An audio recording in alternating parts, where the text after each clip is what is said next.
Welcome to Vivaan study. कैसे हैं दोस्तों? दोस्तों आज है 12 मई 2020 और 12 मई 2020 से संबंधित जितने भी करंट अफेयर्स बनते हैं हम लेके आए हैं। और इन करंट अफेयर्स से जितने भी क्वेश्चन बनेंगे हम क्वेश्चन पे डिस्कशन करेंगे, चर्चा करेंगे और इनसे रिलेटेड, इनसे संबंधित जो भी फैक्ट्स हैं हम उन फैक्ट्स पे बात करेंगे। ठीक है, तो वीडियो को स्टार्टिंग से लेके आखिर तक ध्यान से देखें।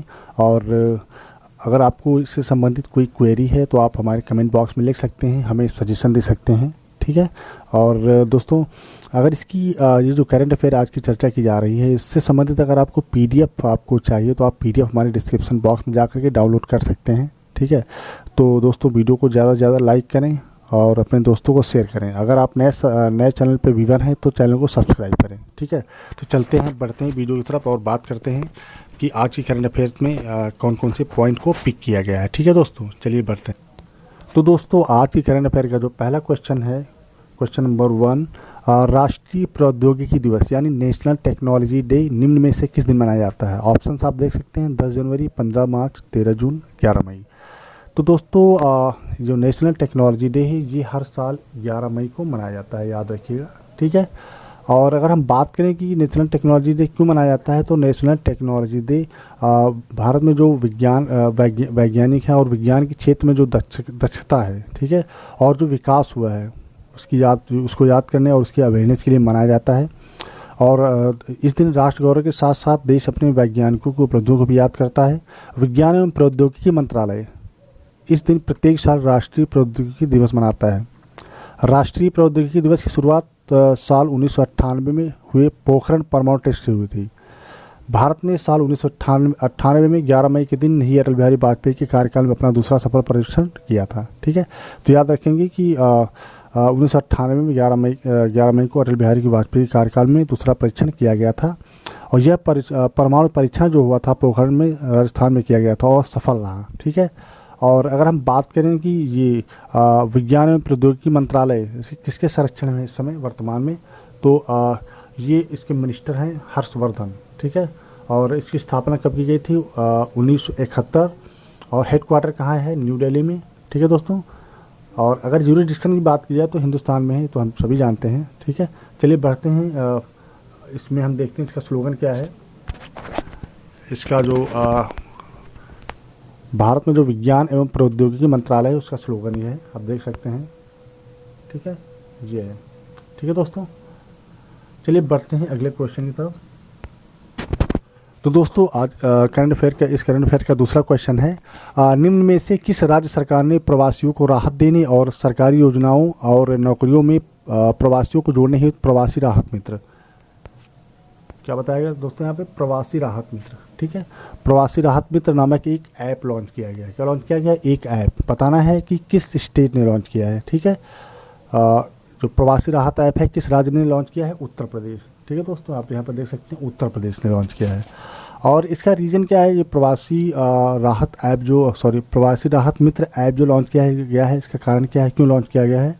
तो उत्तर प्रदेश सरकार ने के अनुसार इस ऐप को लॉन्च करने का उद्देश्य मजदूरों को योजनाओं के माध्यम से लाभ पहुंचाना है और साथ ही ऐप की सहायता से मजदूरों के स्वास्थ्य पर निगरानी रखने पर भी सहूलियत होगी। जो भी मजदूर हैं उनके स्वास्थ्य पर भी निगरानी रखी जाएगी।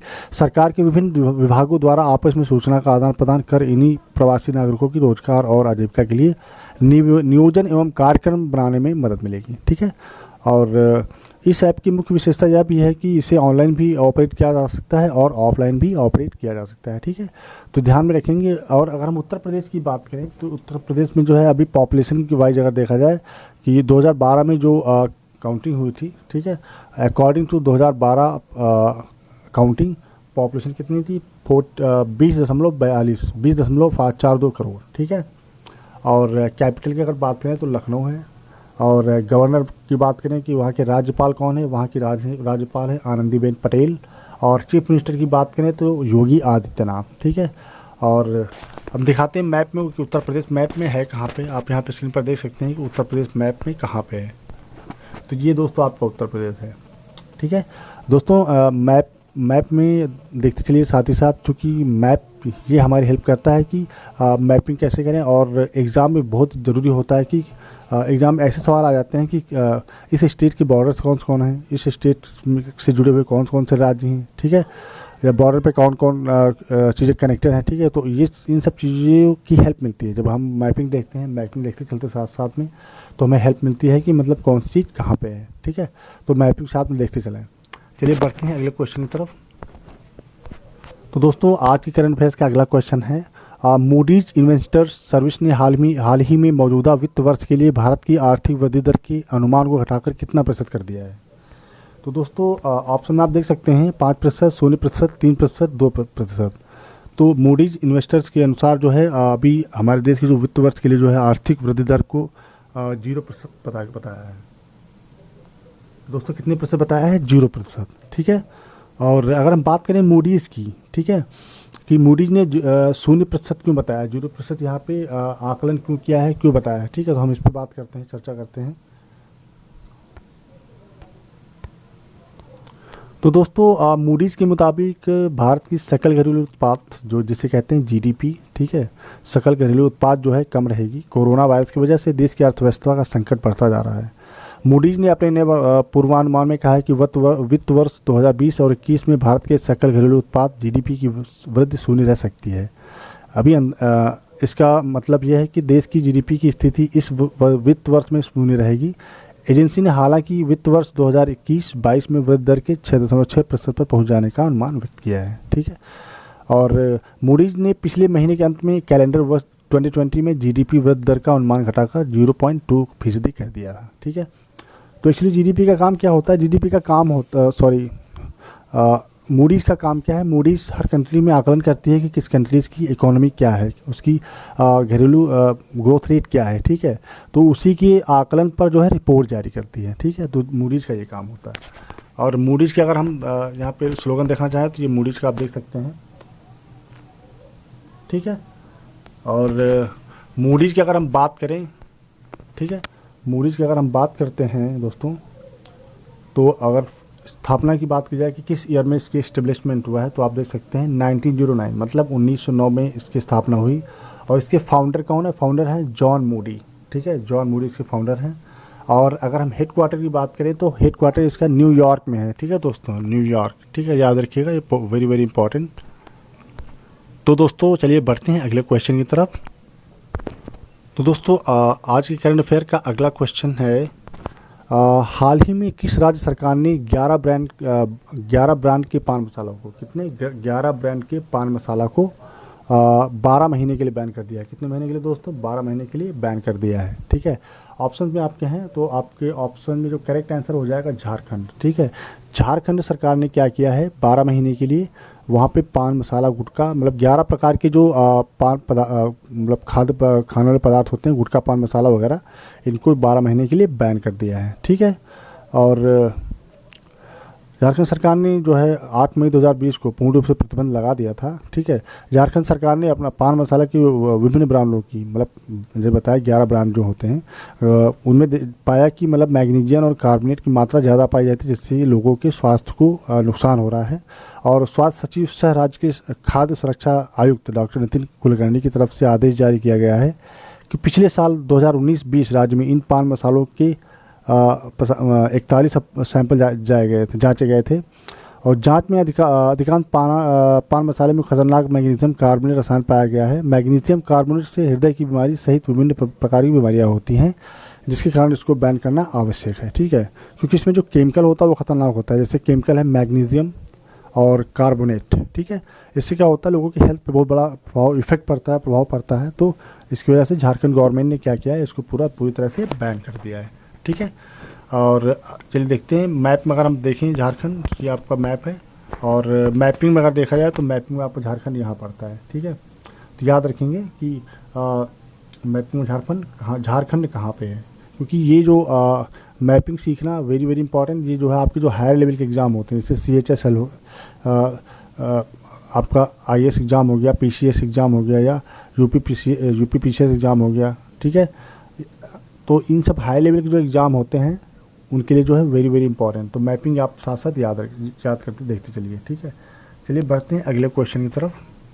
तो दोस्तों आज की करंट अफेयर का अगला क्वेश्चन है, चीन के समर्थन वाले एशियन इंफ्रास्ट्रक्चर इन्वेस्टमेंट बैंक यानी AIIB ने हाल ही में किस देश को कोरोना वायरस से निपटने के लिए 3800 करोड़ रुपए का लोन मंजूर किया? ठीक है, किसने? IIB ने। ठीक है, IIB ने क्या किया है हाल ही में, किस राज्य, ऑप्शन में जो दिए हैं बताना है कि किस देश को, ठीक है, कोरोना वायरस से निपटने के लिए 3800 करोड़ रुपए का लोन मंजूर किया है। ठीक है, तो वो कंट्री दोस्तों इंडिया है, अपना देश इंडिया को जो है एशियन इंफ्रास्ट्रक्चर इन्वेस्टमेंट बैंक ने क्या किया है 3800 करोड़ रुपए का लोन देने के लिए मंजूर कर लिया है। ठीक है, और अगर हम बात करें AIIB की, तो AIIB क्या है, इसके जो प्रेसिडेंट हैं वो हैं जिन लिकुन, और फॉर्मेशन की बात करें यानी कि स्थापना कब हुई थी 16 जनवरी 2016 को इसका जो फॉर्मेशन हुआ था, और हेडक्वार्टर कहाँ है? Beijing, China. ठीक है, हेडक्वार्टर इसका कहाँ पे है? बीजिंग, चाइना में है। और अगर मेंबरशिप की बात करें कि कितनी कंट्रीज इसमें सम्मिलित हैं इस ग्रुप में, एशियन इंफ्रास्ट्रक्चर इन्वेस्टमेंट बैंक में, तो दोस्तों इसमें 78 कंट्रीज हैं। ठीक है, तो चलिए आगे देखते हैं इसमें इसका जो स्लोगन है, और ये दोस्तों यहाँ पे तो दोस्तों ये हैं, आप स्क्रीन पर देख सकते हैं, ये हैं AIIB। ये IIB जो है इसके क्या है, ये प्रेसिडेंट हैं। ठीक है, जिन लिक्विन, याद रखिएगा, ये जो AIIB है एशियन इंफ्रास्ट्रक्चर इन्वेस्टमेंट बैंक के क्या है, ये प्रेसिडेंट हैं। ठीक है, और इसकी फॉर्मेशन मतलब इसके जो है प्रारूप कब रखा गया था, इसकी स्थापना कब की गई थी? 16 जनवरी, ठीक है, 2016 में। तो याद रखिएगा इस पॉइंट को, very very important for you exam. चलिए बढ़ते हैं अगले क्वेश्चन की तरफ। दोस्तों अगला क्वेश्चन है, हाल ही में किस संगठन ने कोरोना महामारी के खिलाफ लड़ाई में कमज़ोर देशों के भीतर जरूरी चीज़ों के लिए सरकारों, कंपनियों और अरबपतियों से 6.7 अरब डॉलर की निधि का दान करने की अपील की है? कितना? 6.7 अरब डॉलर की जो है निधि दान करने की अपील की है। ठीक है, तो आपके ऑप्शन में देखना है, विश्व बैंक है, और अंतर्राष्ट्रीय श्रमिक संगठन है, संयुक्त राष्ट्र है, और विश्व आर्थिक मंच है। ठीक है, तो इसमें दोस्तों क्या हो जाएगा करेक्ट आंसर? इसका हो जाएगा संयुक्त राष्ट्र। ठीक है, आप स्क्रीन पर देख सकते हैं कि इसका करेक्ट आंसर का हो जाएगा संयुक्त राष्ट्र। ठीक है, अगर हम बात करें कि संयुक्त राष्ट्र के बारे में, तो संगठन ने आगाह किया है कि यदि इस मदद में नाकाम रहे तो भुखमरी की वैश्विक महामारी फैलेगी। अगर इस तरह की हेल्प नहीं मिलेंगी, ठीक है, तो क्या होगा? वैश्विक महामारी फैलेगी, भुखमरी फैलेगी, और अकाल, दंगे व अधिक संघर्ष का दुनिया को सामना करना पड़ सकता है। संयुक्त राष्ट्र के मानवीय सहायता प्रमुख मार्क लोकाक ने कहा कि 25 मार्च को संयुक्त राष्ट्र की ओर से की गई 2 अरब डॉलर की शुरुआती अपील को इसलिए बढ़ाया गया है क्योंकि आय कम होने के कारण नौकरियां जाने की घटनाएं बढ़ रही हैं, और साथ ही खाद्य आपूर्ति घटने तथा महंगाई, बच्चों को भोजन न मिलने एवं उनका टीकाकरण न होने के साक्ष्य पहले से ही मिलने लगे हैं। तो धीरे धीरे परेशानियां बढ़ती चली जा रही हैं। इन बढ़ती परेशानियों को मद्देनज़र देखते हुए क्या किया जो है ये जो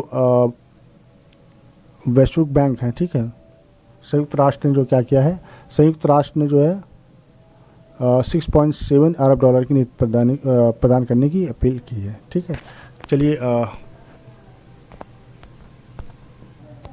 तो दोस्तों अगर हम यूनाइटेड नेशन की बात करें, ठीक है, तो आप स्क्रीन पर देख सकते हैं यहाँ पे अभी यूनाइटेड नेशन सेक्रेटरी जनरल इसके कौन है? Antonio Guterres. आप देख सकते हैं यहाँ पे इसके जो सिक्योरिटी जनरल हैं एंटोनियो गुटेरस। चेक करते हैं आप, सेक्रेटरी जनरल एंटोनियो गुटेरस, और इसका हेडक्वार्टर कहाँ पे है? न्यूयॉर्क, यूनाइटेड स्टेट अमेरिका में है। और फाउंडेशन इसकी स्थापना कब की गई थी? 24 अक्टूबर 1945। ठीक है, 24 अक्टूबर 1945। अगर ऑफिशियल लैंग्वेज की बात करें तो इसमें जो ऑफिशियल लैंग्वेज में Arabic, Chinese, English, French, Russian, Spanish. ठीक है, एग्जाम में कभी कोई क्वेश्चन पूछ लेता है कि कौन सी लैंग्वेज, ऑप्शन जो आते हैं ऑप्शन के साथ पूछ लेता है कि इसमें कौन सी लैंग्वेज ऑफिशियल लैंग्वेज है या कौन सी ऑफिशियल लैंग्वेज नहीं है। ठीक है, तो ये आपकी जो लैंग्वेज हैं इनको याद रखिएगा कौन कौन सी लैंग्वेज हैं। तो टोटल जो है इसमें जो इसकी लैंग्वेजेज 6 लैंग्वेजेज हैं, तो आपको याद रखना है Arabic, Chinese, English, French, Russian, Spanish. ठीक है, तो ये याद रखिएगा। और ये जो यूनाइटेड नेशन का क्या है, ये परचम है, झंडा है। ठीक है, ये जो है फ्लैग है यूनाइटेड नेशन का। ठीक है, और अगर हम बात करें एंटोनियो गुटेरस की, तो ये एंटोनियो गुटेरस हैं जो वर्तमान में क्या है, संयुक्त राष्ट्र संघ के क्या है, प्रेसिडेंट हैं, ठीक है, सॉरी सेक्रेटरी जनरल हैं, ठीक है। तो याद रखिएगा कि सेक्रेटरी जनरल एंटोनियो गुटेरेस। चलिए बढ़ते हैं अगले क्वेश्चन की। तो दोस्तों अगली करंट अफेयर्स का अगला क्वेश्चन है, मध्य प्रदेश के मुख्यमंत्री शिवराज सिंह चौहान ने जो कारखाने होते हैं, कारखानों में काम की अवधि 8 घंटे से बढ़ाकर कितने घंटे कर दिए हैं। जो स्टैंडर्ड होता है वर्किंग आवर का वो 8 घंटे होता है, लेकिन अभी क्या है मध्य प्रदेश की जो सरकार है उसके जो मुख्यमंत्री हैं शिवराज सिंह चौहान, ठीक है। शिवराज सिंह चौहान ने क्या किया है, जो वर्किंग आवर 8 घंटे से बढ़ाकर कितने घंटे कर दिया है दोस्तों, ये कर दिया आपका 12 घंटे, ठीक है, बी ऑप्शन, ठीक है, 12 घंटे कर दिया गया है, ठीक है, याद रखेंगे। और ये 12 घंटे क्यों किया गया है, एक्चुअली मध्य प्रदेश के जो मुख्यमंत्री मैंने बताया शिवराज सिंह चौहान जो हैं कोविड-19 से प्रभावित उद्योगों एवं व्यवसायों को पुनः पटरी पर लाने के लिए, जो व्यवसाय अभी डाउन पड़े हुए हैं, जो बिजनेस ठप पड़े हुए हैं लोगों की, उनको पुनः पटरी पर लाने के मकसद से विभिन्न कदमों की घोषणा करते हुए कहा कि प्रदेश में सभी कारखानों में कार्य करने की पाली 8 घंटे से बढ़ाकर 12 घंटे होगी। उन्होंने प्रदेश में औद्योगिक गतिविधियों को बढ़ाकर रोजगार के अवसरों में वृद्धि, नए निवेशों को प्रोत्साहित करने और श्रमिकों के हितों की रक्षा के उद्देश्य से श्रम सुधारों की घोषणा की है, ठीक है। उन्होंने कहा है कि कारखानों, दुकानों, ठेकेदारों और बीड़ी निर्माताओं को खोलने के लिए पंजीयन और लाइसेंस का कार्य 30 दिन के स्थापना पर पूरा हो जाएगा, 30 दिन के अंदर उनको लाइसेंस प्राप्त हो जाएगा, ठीक है। तो अगर बात करते हैं हम मध्य प्रदेश की, ठीक है, और मध्य प्रदेश की मुख्यमंत्री की, तो ये है शिवराज सिंह चौहान, ठीक है। ये शिवराज सिंह चौहान है जो वर्तमान में मध्य प्रदेश के क्या है, मुख्यमंत्री हैं, ठीक है। चलिए बढ़ते हैं अगले क्वेश्चन की तरफ। तो दोस्तों अगला क्वेश्चन है, हरिशंकर वासुदेवन की हाल ही में निधन हो गया है, वो किस क्षेत्र से संबंधित थे, इतिहासकार, कलाकार, साहित्यकार, इनमें से कोई नहीं। तो दोस्तों बताना है कि वासुदेवन जो हरिशंकर वासुदेवन जो हैं वो क्या थे, ठीक है। तो वो एक फेमस क्या थी, इतिहासकार थे। आंसर याद रखिएगा, इतिहासकार। हरिशंकर वासुदेवन क्या थे, एक इतिहासकार थे, ठीक है। तो ये आप स्क्रीन पर देख सकते हैं, ये हैं हरिशंकर वासुदेवन, ठीक है। ये हरिशंकर वासुदेवन है और ये एक फेमस इतिहासकार थे हमारे हिंदुस्तान के, ठीक है। तो हाल ही में अभी इनका क्या हुआ है, निधन हो गया है, ठीक है। चलिए बढ़ते हैं आगे। तो दोस्तों अगर हम हरिशंकर वासुदेवन की ही बात करें तो ये यूरोपीय और रूसी इतिहास और भारत रूस संबंधों के विशेषज्ञ थे। वह कलकत्ता विश्वविद्यालय में इतिहास विभाग के प्रोफेसर भी रह चुके थे और चीनी केंद्र के निर्देशक रहे थे। इससे पहले उन्होंने केंद्रीय संस्कृति मंत्रालय के अंतर्गत Maulana Abul Kalam Azad institute of Asian studies Kolkata के निदेशक के रूप में कार्य किया था। उन्होंने कैम्ब्रिज विश्वविद्यालय से स्नातक किया, जहां उन्होंने अपनी स्नातकोत्तर और पीएचडी पूरी की, ठीक है। तो ये इन्होंने पीएचडी और अपनी जो शिक्षा कहाँ से प्राप्त की, कैम्ब्रिज विश्वविद्यालय, कैम्ब्रिज यूनिवर्सिटी से प्राप्त की, ठीक है। तो चलिए बढ़ते हैं अगले क्वेश्चन की तरफ। दोस्तों आज की करंट अफेयर्स का अगला क्वेश्चन आपका है क्वेश्चन नंबर 9। WHO और UN पोस्टल एजेंसी ने किस बीमारी के उन्मूलन की 40वीं वर्षगांठ के अवसर पर 9 मई को, कितनी मई को, 9 मई को, ठीक है दोस्तों, एक स्मारक डाक टिकट जारी किया है, स्मारक डाक टिकट, ठीक है, जारी किया है। तो आपका करेक्ट आंसर हो जाएगा स्मॉल पॉक्स, ठीक है दोस्तों, याद रखेंगे, इसका करेक्ट आंसर हो जाएगा स्मॉल पॉक्स। और अगर हम बात करें स्मॉल पॉक्स की तो क्या है, विश्व स्वास्थ्य संगठन और संयुक्त राष्ट्र डाक एजेंसी ने 9 मई 2020 को चेचक उन्मूलन की, स्मॉल पॉक्स क्या है, चेचक उन्मूलन से संबंधित है, चेचक उन्मूलन की 40वीं वर्षगांठ के अवसर पर एक स्मारक डाक टिकट जारी किया।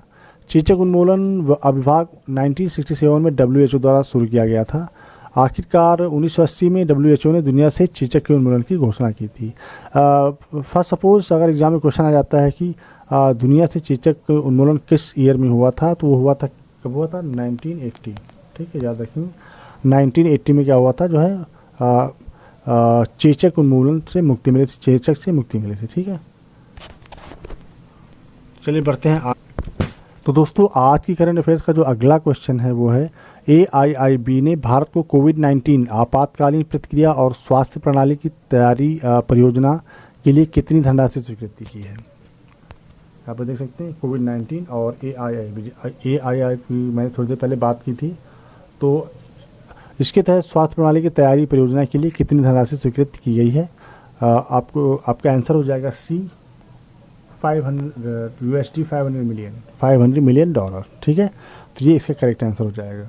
और इसको स्वीकार किसने किया या स्वीकृति किसने दी इसकी, तो यहाँ पे आप स्क्रीन पर देख सकते हैं, स्वीकृति दी है AIIB, ठीक है दोस्तों। AIIB मतलब एशियन इंफ्रास्ट्रक्चर इन्वेस्टमेंट बैंक ने भारत की COVID-19 इमरजेंसी मतलब कोविड-19 emergency respond and health system readiness project का समर्थन करने के लिए $500 मिलियन अमेरिकी डॉलर के फंड उपलब्ध कराने के लिए 8 मई 2020 को भारत सरकार के साथ एक समझौते पर हस्ताक्षर किए हैं, ठीक है।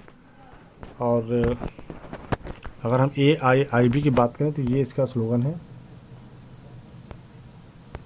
अब आप देख सकते हैं स्क्रीन पर, ये इसका लोगो है, ठीक है, AIIB का। चलिए बढ़ते हैं अगले क्वेश्चन की तरफ। दोस्तों आज की करंट अफेयर का अगला क्वेश्चन है, किस राज्य सरकार ने प्रवासी श्रमिकों के लिए प्रवासी राहत मित्र ऐप लॉन्च किया है? तो इसमें आपका आंसर हो जाएगा उत्तर प्रदेश में, ठीक है। उत्तर प्रदेश ने क्या किया है, प्रवासी, ठीक है, प्रवासी राहत मित्र ऐप लॉन्च किया है, ठीक है। और अगर हम बात करें प्रवासी राहत मित्र ऐप की,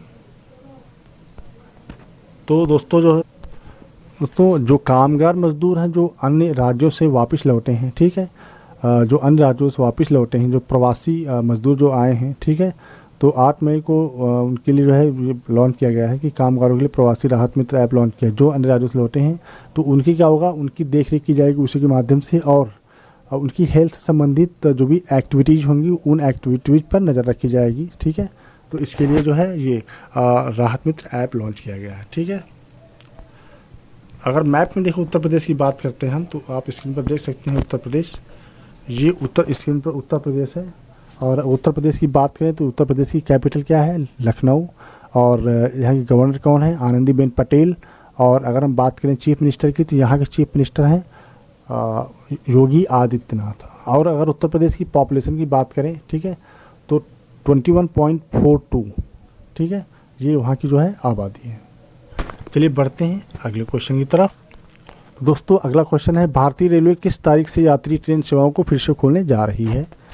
तो आपको बताना है कि जो भारतीय रेल है, इंडियन रेलवेज है, कितनी तारीख से यात्री ट्रेन सेवाओं को फिर से शुरू कर रही है? तो दोस्तों ये आंसर हो जाएगा आपका 12 मई से, ठीक है। 12 मई से जो है रेलवे डिपार्टमेंट जो है ट्रेनों को चालू करने जा रहा है, ठीक है। और अगर हम बात करें रेलवे डिपार्टमेंट जो इसके जो मिनिस्टर हैं वो हैं पीयूष गोयल, और इसका हेडक्वार्टर कहाँ है, इंडियन रेलवेज़ का न्यू दिल्ली, ठीक है। और अगर हम बात करें फाउंडेशन की, कि इसकी स्थापना कब की गई, तो इसकी स्थापना हुई थी 16 अप्रैल 1853, ठीक है। याद रखेंगे, वेरी वेरी इंपॉर्टेंट, कि भारतीय रेलवे की स्थापना किस ईयर में की गई थी, 16 अप्रैल 1853 में, ठीक है। तो दोस्तों इसमें देखते हैं कि ये अब पीयूष गोयल हैं, स्क्रीन पर आप देख सकते हैं, ये पीयूष गोयल हैं जो इसमें रेल मंत्री हैं, और ये भारतीय रेल का जो स्लोगन है, ठीक है। चलिए बढ़ते हैं अगले क्वेश्चन की तरफ। दोस्तों अगला क्वेश्चन आपका है, किस राज्य ने एक विशेष वाहन विकसित किया है जिसे संजीवनी के नाम से जाना जाता है? किस राज्य, कौन सा ऐसा राज्य जिसने संजीवनी नामक एक व्हीकल लॉन्च किया है, ठीक है। तो ये लॉन्च किया है आपका जो है दोस्तों, तो दोस्तों ये जो विशेष वाहन जो विकसित किया गया है, संजीवनी जिसे कहा जाता है, संजीवनी आप देख सकते हैं यहाँ पे, संजीवनी। तो संजीवनी लॉन्च किया गया है मध्य प्रदेश के द्वारा, ठीक है, जहाँ के चीफ मिनिस्टर शिवराज सिंह चौहान हैं और गवर्नर लालजी टंडन हैं, और कैपिटल क्या है, भोपाल, ठीक है। तो मध्य प्रदेश के द्वारा इसको लॉन्च किया गया है। और संजीवनी का काम क्या होगा, जैसे कि जो मेडिकल एम्बुलेंस सर्विसेज होती हैं, एम्बुलेंस सर्विसेज की तरह ही संजीवनी व्हीकल भी काम करेंगे, जो पूरी तरह से वेंटिलेटर से लैस होंगे और इमरजेंसी में पूरी तरह से पब्लिक और संक्रमित लोगों की हेल्प करेंगे, ठीक है। चलिए बढ़ते हैं अगले क्वेश्चन की तरफ। तो दोस्तों आज की करंट अफेयर्स का आपका अगला और लास्ट क्वेश्चन है, कौन सा देश भारत में कोयला निर्यात हेतु समझौता ज्ञापन पर हस्ताक्षर करेगा? अमेरिका, ऑस्ट्रेलिया, रूस, वियतनाम, कौन सा ऐसा देश है जो भारत के साथ कोयला निर्यात पर समझौता करेगा, ठीक है। तो आपका आंसर हो जाएगा रूस। रूस क्या कर रहा है, रूस जो है भारत में कोयला निर्यात हेतु समझौता ज्ञापन पर हस्ताक्षर करने वाला है, ये करेक्ट आंसर आपका हो जाएगा। तो अगर हम बात करें रूस की, ठीक है, तो रूस के जो प्रेसिडेंट हैं इसमें व्लादिमीर पुतिन, और अगर कैपिटल की बात करें तो कैपिटल होगी मॉस्को। और अगर करेंसी की बात करें कि रूस की करेंसी क्या है, रशियन रबल, ठीक है, रशियन रबल, ये याद रखिएगा, very very important, Russian rouble. और अगर हम मैप की बात करें, रसिया मैप में कहाँ पे एग्जिस्ट करता है, तो यहाँ पे स्क्रीन पर आप देख सकते हैं रसिया, ये आपका रसिया पूरा क्षेत्र जो है रसिया एरिया है, ठीक है, ये पूरा कंट्री रसिया है, तो यहाँ पे रसिया एग्जिस्ट करता है, ठीक है दोस्तों। तो ये थे आज के करंट अफेयर्स के क्वेश्चंस। तो दोस्तों करंट अफेयर से संबंधित अगर कोई इशू या कोई सजेशन आप देना चाहें तो हमारे कमेंट बॉक्स में इसको लिख सकते हैं। और इसकी जो PDF फाइल है आप हमारे डिस्क्रिप्शन बॉक्स से डाउनलोड करें। और अगर आप वीडियो आपको वास्तव में अच्छा लगा तो वीडियो को लाइक करें और अपने दोस्तों को शेयर करें। और अगर आप सब्सक्राइब नहीं किया चैनल आपने तो चैनल को सब्सक्राइब भी करें, ठीक है। तो चलिए मिलते हैं कल के करंट अफेयर में। Thank you so much, thank you.